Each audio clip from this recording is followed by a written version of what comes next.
Hey, what's going on, friends and fans? Ryan Dohrn here, your friendly neighborhood sales coach. And this month, we're focusing in on what you can do to cut through the clutter in a world of noise and distractions. So there's three main things that I love to focus on today. First, you need to be exceedingly relevant. We'll talk about it. Second, big problem, you need to be very brief. And then the third thing that we're going to talk about is that you need to be consistent. Hey, if these videos are helpful to you, down below, like it, share it, tell some friends about it, and it lets YouTube know that we're doing a great job. And hey, don't forget, subscribe to the channel as well.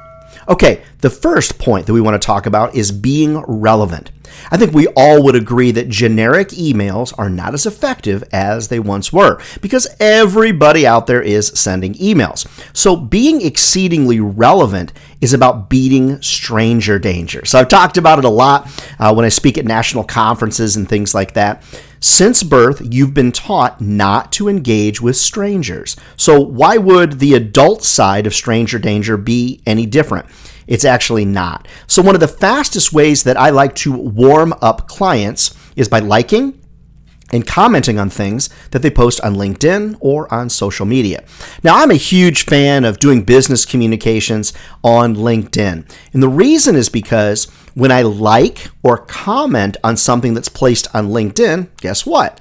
LinkedIn sends that person an email that says, hey, Ryan Dohrn commented on what you posted. Would you like to join that conversation? So LinkedIn is putting my name into their inbox. One of the other things you can do is on their social channels, like and comment. Maybe, hey, great idea. Thanks for sharing. Or, wow, that was a great article. I'm going to share that with my team. Things like that you can do to get your name in front of someone so that when they do get an email from you, they're a lot more likely to pay attention because, hey, you're not a stranger to them. Now, I know this works, friends, because I have people on a regular basis say, thanks for liking my stuff. Thanks for commenting on my stuff. Being exceedingly relevant to folks, friends, that is really important in beating stranger danger and cutting through the clutter. It's kind of like going to a party and knowing somebody as opposed to going to a party and being like, I don't really know anybody, but I'll kind of look around and see if I can make a friend. Kind of hear the angst in my voice even thinking about that. All right, so the first thing that you want to do to cut through the clutter is be exceedingly relevant to the people that you're emailing. All right, the second is a real struggle, and that is being brief. Be brief.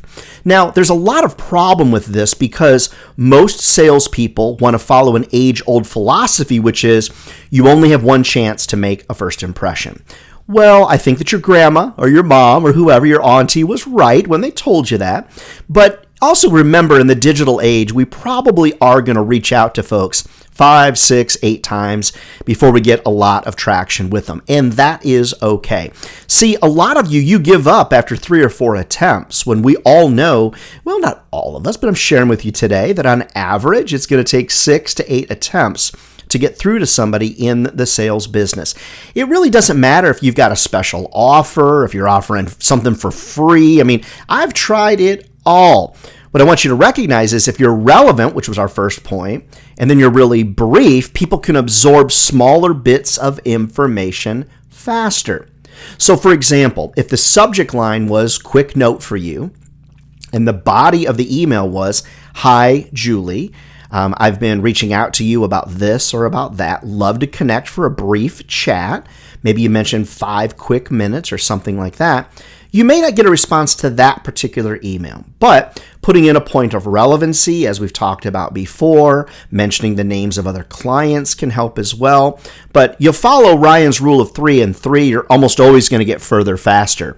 That rule is 3 words in the subject line, 3 sentences max. Just remember now, it's going to take a little bit of a strategy. It's going to take a little bit of a plan here to get through to somebody. Don't expect to get through on the first attempt. It's actually pretty rare because of point number 3, which is be consistent. See, a lot of salespeople, what they'll do is they'll try real hard for, say, a couple of weeks, or they'll try real hard maybe even for a week or for a few days. And then what you do is you give up because you think, gosh, I don't want to be one of those annoying salespeople that constantly sends people information. Well, but you're not. What you're doing is you're sending relevant, brief communications, and you're being consistent. Like, for example, I reach out every 3 business days. Go figure. Everything I do wraps around the rule of 3. So maybe every 3 business days, you're reaching out, different subject line, different points of relevancy, different examples of clients, keeping those emails brief, keeping them short. Just remember, friends, people tend to scan emails, and if they see a real long email, a lot of times they're like, I'll get back to that later.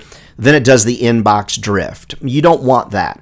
Instead, you want to be relevant, you want to be brief, follow that rule of 3 and 3, and then you want to be consistent.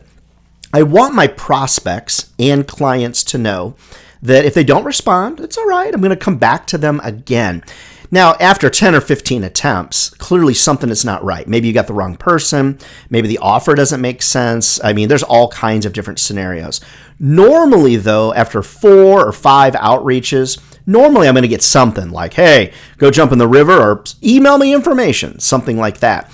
But what you want to consider is, what can you do to be exceedingly consistent with your messaging? Never forget, friends, as a professional salesperson, you are doing to that person, to the client or potential clients, you're doing to them what they hope their salespeople are doing to their potential clients. They're hoping that their potential salespeople to their clients are going to be brief, they're going to be consistent, and they're going to be highly relevant.